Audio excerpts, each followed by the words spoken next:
Welcome viewers. ये है कर्नाटका के लोगों को डराने वाला सीरियल किलर का पार्ट 2 वीडियो। अगर आपने अभी तक पार्ट 1 नहीं देखा है तो ऊपर कार्ड में और नीचे डिस्क्रिप्शन में मैंने लिंक दिया है। सो पहले पार्ट 1 देख के फिर पार्ट 2 को देखिएगा, तभी आपको समझ में आएगा कि क्या हुआ। गीता को बुला के जब पुलिस ने पूछताछ किया तब गीता ये बोलती है कि मैंने उस आदमी को फिर से देखा। तब पुलिस अच्छा कब देखा और कहाँ देखा करके पूछती है। तब गीता के जवाब को सुन के वहाँ खड़े सीआईडी ऑफिसर्स को बहुत बड़ा झटका लगता है। गीता के साथ ऐसा अटैक होने के बाद गीता के फ्रेंड ने उनको होमगार्ड में ज्वाइन करने को सजेस्ट किया। होमगार्ड भी एक पुलिस के काम ही है। सो ये अटैक 4 दिसंबर 1996 में हुआ था। उस दिन से करेक्टली 2 हफ्ते बाद गीता होमगार्ड में ज्वाइन होती है। उसके बाद न्यू ईयर आती है। जनवरी महीने में रिपब्लिक डे सेलिब्रेशंस के लिए ग्राउंड में ट्रेनिंग सेशन स्टार्ट होती है। सो गीता एक होम गार्ड होने की वजह से ट्रेनिंग के लिए उनको भी बुलाया गया था। सो 22 जनवरी 1997 उस दिन प्रैक्टिस के वक्त गीता फ्रंट लाइन में खड़ी थी। तब उस ग्राउंड को रेडी करते हुए एक आदमी को गीता देखती है। देखते ही पता कर लेती है कि यही वो इंसान है जिसने मुझे अटैक किया था। गीता उसे देख के बहुत डरने लगती है। वो यहाँ क्या कर रहा है ऐसा करके उसको देखती है। फिर पता चलता है कि वो इंसान एक पुलिस ट्रेनी है।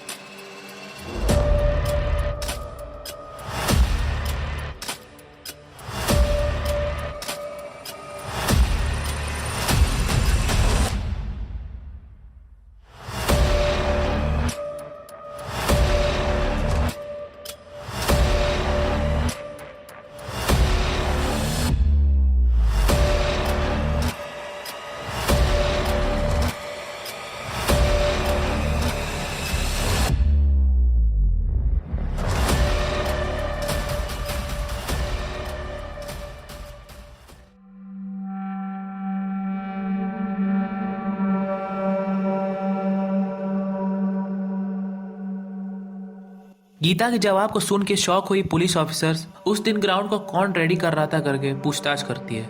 तो पता चलता है कि उस दिन 4 लोग ग्राउंड को रेडी कर रहे थे। तब पुलिस गीता से ठीक है बेटी, क्या तुम अभी उस इंसान को देख के पहचान पाओगे? तब गीता हाँ सर पक्का मैं पहचान लूंगी करके बोलती है। सीआईडी ऑफिसर्स उन 4 लोगों को बुला के पूछताछ करती है और उनको ऑफिस के बाहर काम करने को कहती है। और पुलिस गीता को बुला के इन सब में से कौन वो इंसान है करके पूछते हैं। गीता थोड़ी देर उन लोगों को देख के सोचने के बाद वो कहती है कि सर इनमें से कोई भी नहीं है। तभी पता चलता है कि वहाँ सिर्फ 3 लोग ही थे। बाकी ऑफिसर्स से वो चौथा बंदा कहाँ है करके पूछती है। उसी समय करेक्टली वो चौथा बंदा एक लेडी साइकिल में वहाँ आता है और अपने काम को करने लगता है। उसको देखते ही अंदर बैठे गीता का दिल बहुत तेज धड़कने लगता है और बहुत डरने लगती है। सर यही है सर, इसी ने मुझे उस दिन अटैक किया। सो सीआईडी ऑफिसर्स ये कौन है करके अपनी टीम से पूछते हैं। वो हम लोग के साथ काम करने वाला एक ट्रेनिंग कांस्टेबल है करके बोलते हैं और उसका नाम है उमेश रेड्डी। यस 2-3 लोगों ने करेक्टली गेस करके कमेंट किया है और वो क्लू भी वो हेयर कट है करके करेक्टली बताया है। तो जितने लोगों ने ऐसा सोचा है आपका थिंकिंग एबिलिटी बहुत ही अच्छा है। सो कंग्रेचुलेशंस।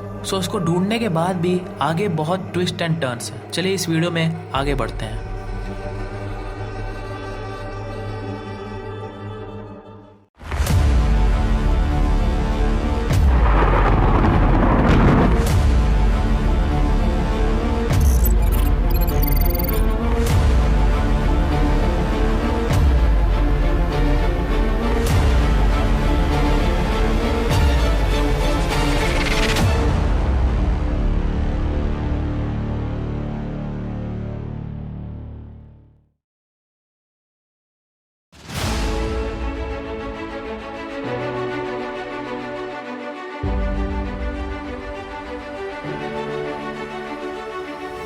वीडियो में आगे बढ़ने से पहले इस वीडियो को लाइक और शेयर करेगा और मिस्ट्री वर्ल्ड चैनल को सब्सक्राइब भी करेगा।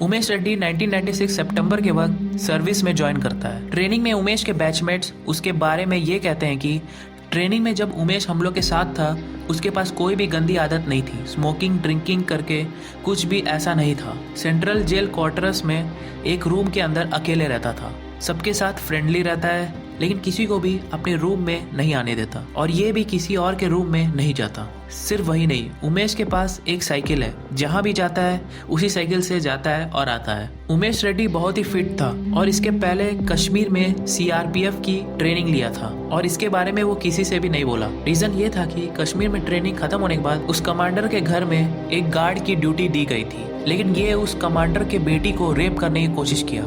सो अपना जान बचा के चित्रदुर्गा पुलिस ट्रेनिंग में ज्वाइन होता है। वहाँ ट्रेनिंग सिर्फ 6 बजे तक ही होता था, उसके बाद 2 घंटे की ब्रेक होता था, उसके बाद 8 बजे ट्रेनिंग फिर से स्टार्ट होती है। सो उस 2 घंटे गैप में ही उमेश सब कुछ किया था। दिसंबर 6, 1996 फ्राइडे को पल्लवी के साथ रेप हुए और मर्डर हुए उस दिन भी उमेश उस 2 घंटे कहाँ था करके किसी को भी नहीं पता था। लेकिन उस दिन उमेश को उनके बैचमेट्स रात को लेट आते हुए देखते हैं।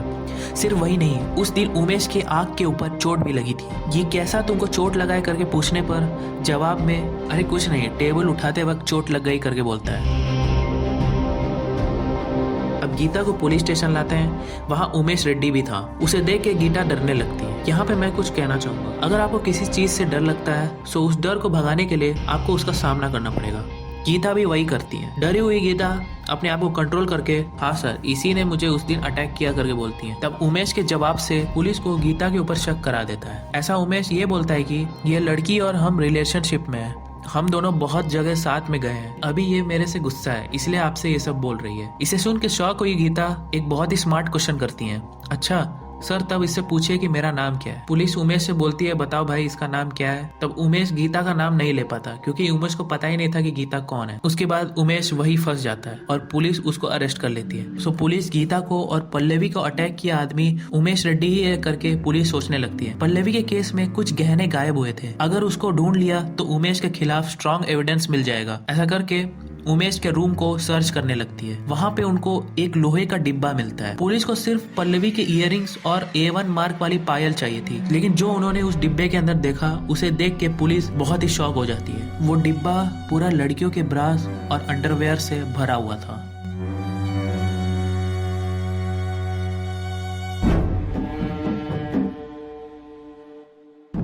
बसपन्ना मालिके था इस आदमी का होम टाउन। बचपन में दूसरे लोगों की चीजें को छुपा देता था। जब वो लोग उस चीजों को ढूंढते थे तब दूर से उनका रिएक्शन देख के खुश होता था। उसके बाद बड़े होते होते बकरी को चोरी करता है, फिर एक टाइम पे उस गांव से भाग जाता है। बहुत सालों के बाद पुलिस में ज्वाइन होके ये काम करने लगता है। इस तरीके का साइकोपैथिक बिहेवियर को देख के सीआईडी ऑफिसर्स पक्का पल्लवी को भी इसी ने मारा होगा, लेकिन पुलिस को पल्लवी से रिलेटेड कोई भी सामान नहीं मिलती, इसलिए उमेश के ऊपर कोई भी चार्जेस नहीं लगा सके। लेकिन उसके बदले गीता पे अटैक करने की वजह से उसके ऊपर केस लगाया गया। लेकिन सिर्फ 2 ही दिन में बेल से बाहर आता है उमेश रेड्डी।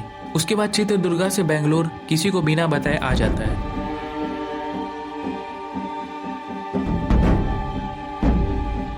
बेंगलुरु जो कर्नाटका स्टेट का कैपिटल है। लोग यहाँ पे कम सैलरीज में काम करते हैं, ये जान के फॉरेन आईटी कंपनीज बेंगलुरु में आते हैं। इसके वजह से वहाँ बड़े बड़े बिल्डिंग्स बनने लग गए थे, तो उस कंस्ट्रक्शन वर्क के लिए ब्लू कलर वर्कर्स आने लगते हैं। कौन कौन काम कर रहा है करके कोई भी डिटेल्स नहीं पता, सो उन लोग के साथ ही कुछ क्रिमिनल्स भी घुस जाते हैं।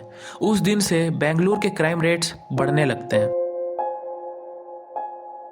24 जून 1997 को पुलिस स्टेशन में एक फोन कॉल आती है। हम लोग माइको लेआउट से बात कर रहे हैं। एक लड़की घर में अकेले रहते टाइम एक चोर घुस गया था, उसको हम लोग पकड़ के रखे हैं, आप जल्दी आके इसको ले जाइए करके बोलते हैं। पुलिस वहां जाके देखती है उस आदमी को पेड़ पे बांध के भयानक तरीके से लोग उस इंसान को मारे हुए थे। वो और कोई नहीं बल्कि उमेश रेड्डी था। लेकिन वहां गए पुलिस को ये नहीं पता था कि वो उमेश रेड्डी है।